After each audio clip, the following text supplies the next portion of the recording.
going to be tonight's summit. And today, joining us from Washington, D.C., Jonathan Schanzer is the Senior Vice President for Research at the Foundation for Defense of Democracies. From South Carolina, Arash Azizi, Senior Lecturer of History at the Clemson University. And here in our Tel Aviv studios, International Affairs Analyst Dan Perry. Hello, gentlemen. Thank you so very much for joining us today as our main topic. From ground zero to a zero-sum game, perhaps. It's been 22 years, wow, since the terror attack that changed the world as we know it. Is it a safer or a more dangerous one now? What is the long-enduring legacy of 9/11? Let's take a closer look and pick up the conversation from there.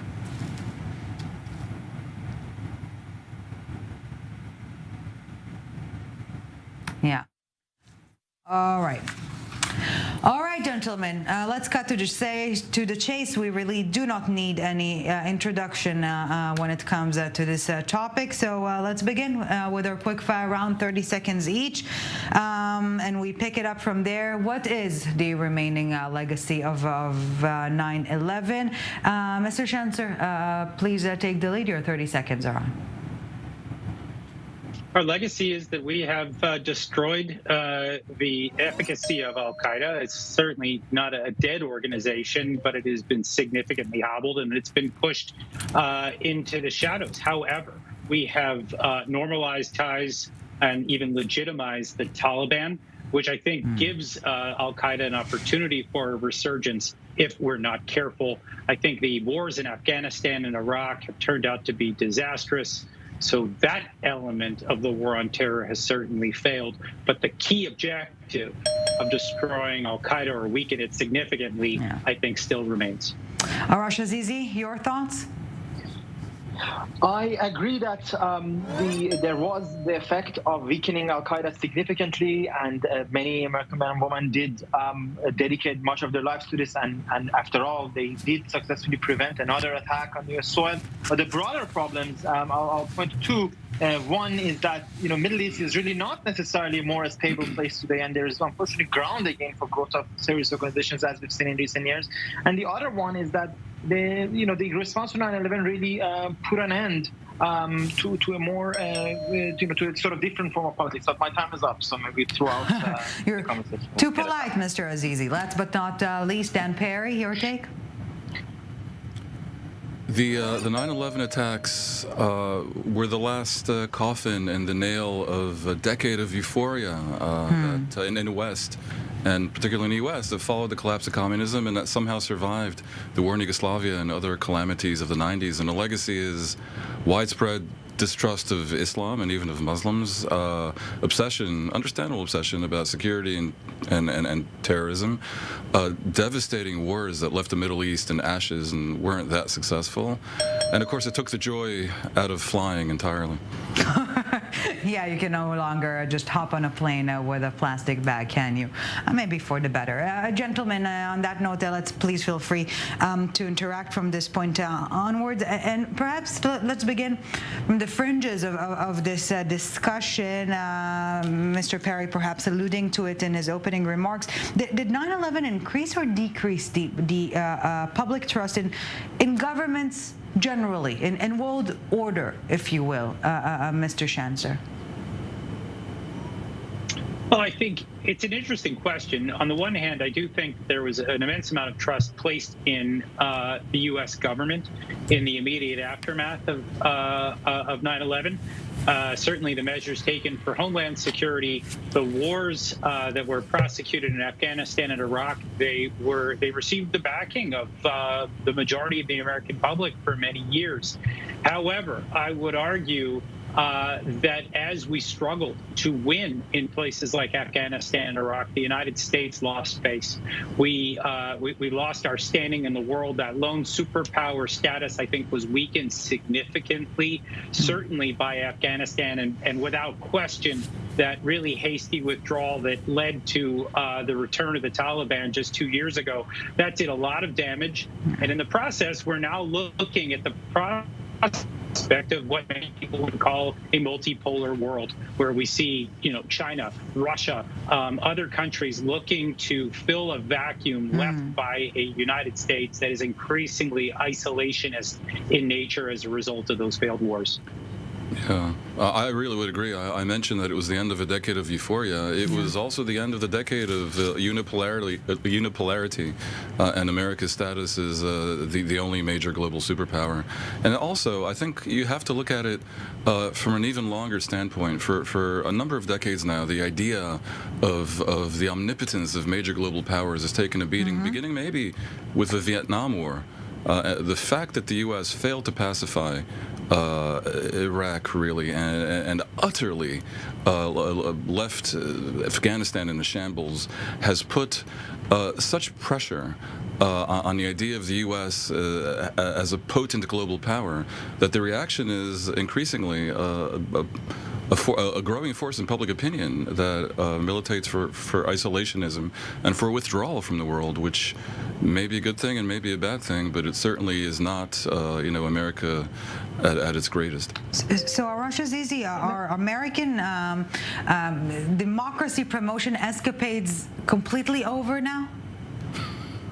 Well, let me actually sort of point out to another fact. Like, when we do histories, perhaps a surprising history that I think in terms of 9/11 is that before 9/11, you had, for example, a very lively counter globalization movement. It's sort of what it was called, or alter globalization. You had really, you were after the fall of the Soviet Union, you were having the beginning of the rise of a sort of a left that critiqued social inequalities in the West. And I think, unfortunately, the turn to the regardless of what your politics is, the turn to security and the turn to these, if you were easy enemies like Al Qaeda, these terrorist groups who were, after all, no match for U.S.'s military power, really led to I think, displaced priorities. That the rising inequality in the United States, in many Western countries, the rise of which have now fueled the rise of sort of far-right parties, of course, both in this country and in Europe. These are some of the more important legacies, I think, of 9/11, that really they led to, as it's called, displaced priorities. And I think that has a really enduring legacy. And it also has to do with the fact, we can talk about isolationism, some democracy promotion, we can talk about all of these things from a variety of perspectives. But the key thing is that the Iraq War, of course, was a disaster. But I think the key thing here is that, the rise of a bit of a multipolar world was in some ways inevitable as other countries sort of rise in power. But I think for a very long time, U.S.'s direction was, again, not at sort of more important questions like how to deal with China, how to deal with Russia, but as I said, sort of very easy enemies, both militarily and strategically. I think it was a blunder and to not to pay so much attention there. Yeah. And of course, on the question of the Middle East, and the last thing I'll say on the question of the Middle East, this is the third president in a row, President Biden, who wants to get out of the Middle East. And they turn you out want to get out, but fourth, they pull you back in, right? Isn't it? When we're talking about the Middle Eastern quagmire. But to that point, exactly, Jonathan Schanzer, did counterterrorism, to an extent, consume too much energy and resources to the extent where other threats were overlooked? Obviously, easier in hindsight, but and yet. Yeah, on average, I think in the beginning, I would disagree with that. As time went on, I think it was a waste of money. But actually, I don't think it was the counterterrorism budgets that concerned me as much as the democracy promotion or state-building budgets that came alongside these endeavors in places like Iraq and Afghanistan and beyond. I think that's where the money has not been well spent. We saw a huge amount of corruption. We saw very little in terms of yield.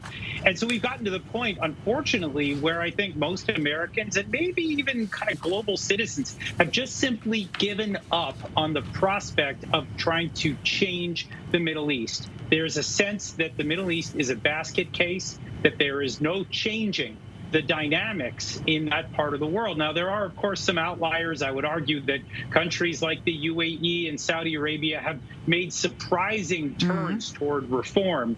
But outside of the Gulf, I would be hard-pressed to point to any gains that were made either during that concerted effort or after. And I think that is really the concern that a lot of Americans have today about spending money abroad.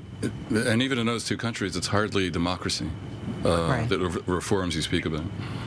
Right. And staying perhaps on the more internal Western debate or American debate for a bit longer, were civil liberties too compromised for the sake of security? Should intelligence overreach, for example, get back into the Pandora box, Dan Perry? Always after terrorist attacks, there is widespread public support for curtailing of the public's own rights in order to guarantee safety. So this is a bit of a pendulum that goes back and forth. I tend to think that many things went too far. Some of the restrictions that were put in place seem illogical and have a certain CYA aspect to them. But of course, it's a very difficult thing to talk about as a pundit, because all it needs is one terrorist attack where one thing was overlooked. So there's not much I can say about that. It's an unfortunate situation, and one wishes that it were handled with more intelligence. That sometimes appears to be the case. Yeah. So easy, quote unquote, to lose the counterterrorism game. It takes just one success. Were they abused? Of course, there was abuses. That's very clear. Yeah. Arash, Azizi, we are nearing the end of the first part of our discussion. I'll ask it simply. Post 9/11, are we living in a safer world or a more dangerous one? But I think we live in a more dangerous world. Yeah, please Arash. go. Should I go? Or? Please, Arash, yeah. I think we live in a more dangerous. I think there's no doubt that we live in a more dangerous world because, not as a direct result of this, but now we have the kind of a state system post 1945 has been very significantly challenged by Russia's invasion of Ukraine, and we haven't really thought through what it means if Russia gets away with it. If Russia is able to keep parts of Ukraine for a prolonged period, what's there to stopping India from invading Bangladesh, from China from invading Myanmar? The other systems, and also the fact that China, as the biggest, most powerful country in the world after the United States, is in no way really committed anymore to the world order the way that it was. We forget that China was kind of friendly to the United States for a long period, and so I think outside of that, it means that we do live in a much more dangerous world, and not to mention the climate reality. That again, there's not enough common work on climate, and I think we live in a very dangerous world. We're gonna when it comes to climate, that might really seriously affect. All the things you mentioned, many of them had nothing to do with 9/11. So I would kind of agree in different words. I would say that 9/11 reflected the ever-growing dangers in the world, and was not necessarily a cause of it, although it certainly didn't help. Well, it seems that the bottom line is that 9/11 is to an extent no longer the reference point, Mr. Schanzer. It's not. I think certainly for many countries it was the basis for cooperation, multilateral, bilateral cooperation. I think that's all changed. It's now, at least from the U.S. perspective, it's about engagement over great power competition. It's about engagement over supply chain issues. And again, China is going to dominate, I think, from here on out. All right, gentlemen, we're taking a very short break, but we do have more to unpack right after. So do not go anywhere. You're staying with us, dear panelists, and so should you, dear viewers. A few minutes, and we're back with our summit.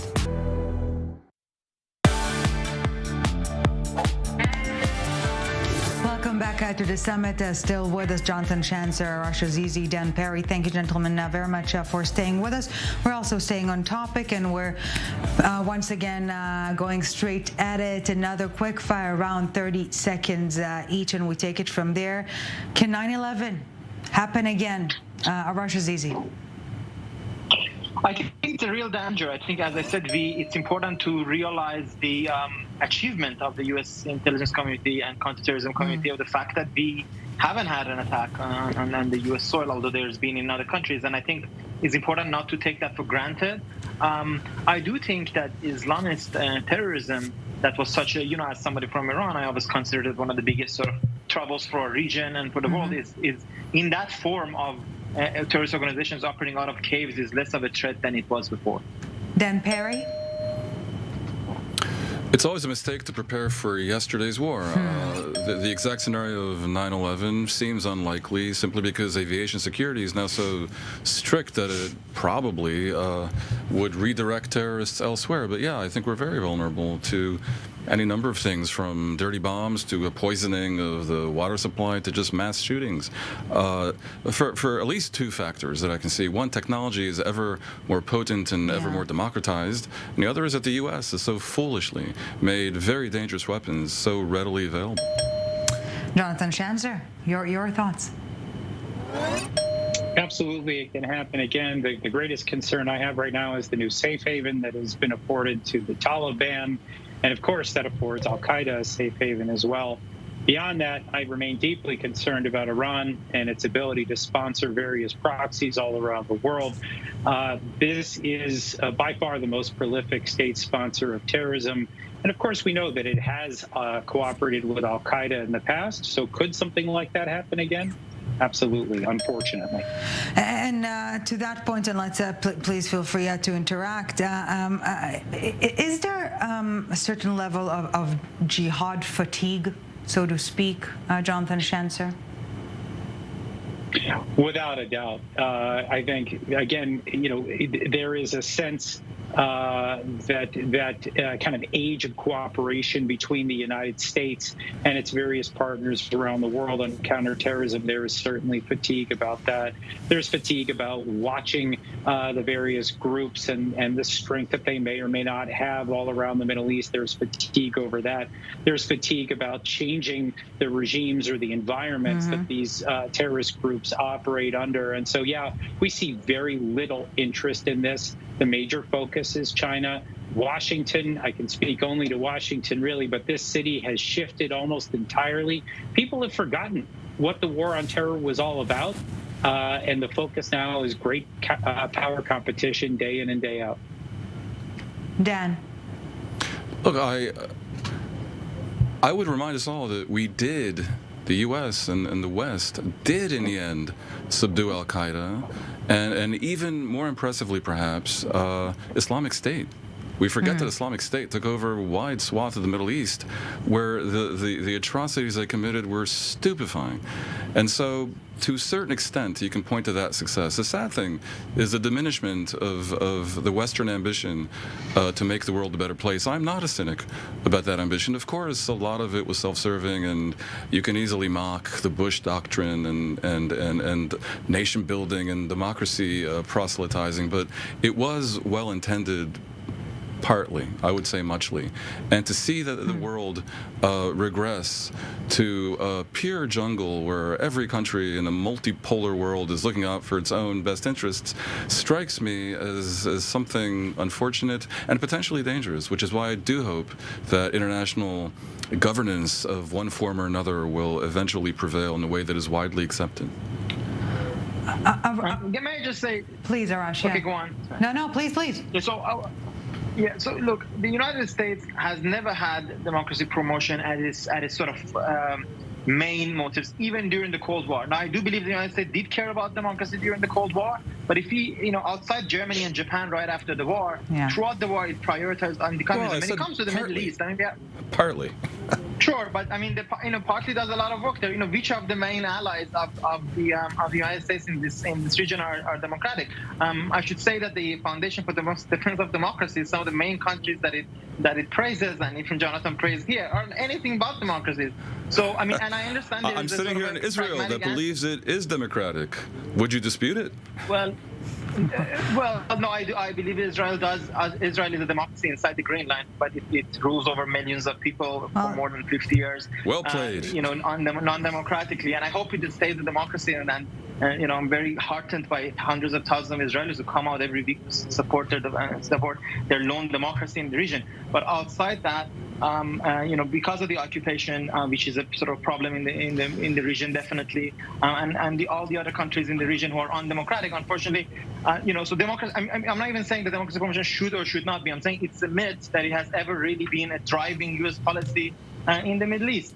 for any length of time. Well, but look, so, can I just say that there's a flip side to that, because there was a belief when communism collapsed that liberal democracy was some natural state of affairs. We all know the end about of the history. Fukuyama theory, the end of history. Yeah. There were a number of things that happened since then that sort of put paid to this idea of the natural rights of man, and that people always wish not just for rule of the majority, but also for liberal values. And I think part of the legacy of 9/11 is to set in motion a series of events that very much spread skepticism about whether liberal democracy is genuinely as popular as some in the West might have thought. And that's, again, a fairly sad legacy. Jonathan Schanzer, perhaps on the sidelines of that, can the United States live without a state of mind of a state of war? Do you get what I'm saying here? I do. There is sort of a joke that says that Americans learn geography. They only learn where certain countries are on the map when they have to go to war with them. I tend to think that that's a bit of an exaggeration. I think that the United States is actually at its heart something of an isolationist country. This is a country that was founded on the ideals of having minimal close engagement with foreign countries. In fact, our founding fathers warned of this, and every let's say a few decades, we see various leaders, we see it now, people coming out and warning against foreign entanglements, as George Washington actually warned in his farewell address. And so I think the country is an ambivalent superpower, but I do think that the country is motivated when it sees threats. Yeah. And so certainly after 9/11, trying to counter those threats, I think motivated this country. We now see what the world might look like with China wielding artificial intelligence and weaponizing data. That is something that I think worries a lot of Americans. But that said, even at the same time, as we see Russia's brutal invasion of Ukraine, we see large numbers of Americans that don't want any part of American involvement there. So it's, the country likes war or is isolationist, except when it isn't. Well put. Arash, Azizi. I would say, on the question of democracy generally, I have to say, look, I'm an Iranian, born in 1988. All my life I've fought and believed that democracy is possible in my country as the brutal anti-democratic Iranian regime rules over it. And that belief hasn't changed. So it's not a question of whether it's popular, but it's the question that we would consider it to be a global cause. And unfortunately, again, within my relatively short lifetime, it has just lost a lot of its priority, and I think that's a dangerous thing. Now, United States, I agree with actually that long history. Like when you look at it in long historical view, it's true that it had a lot of isolations in its history, but of course, post 1945 has a large presence around the world, has military bases all around the world. So it's anything but isolationist.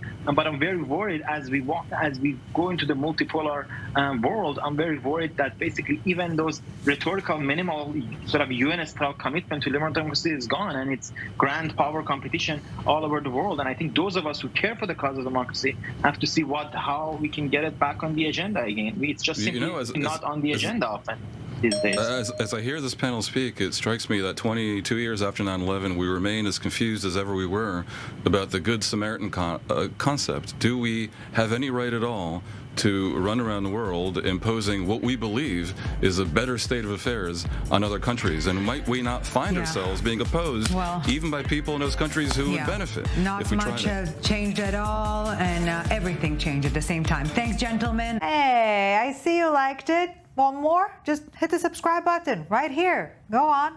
I know you want to.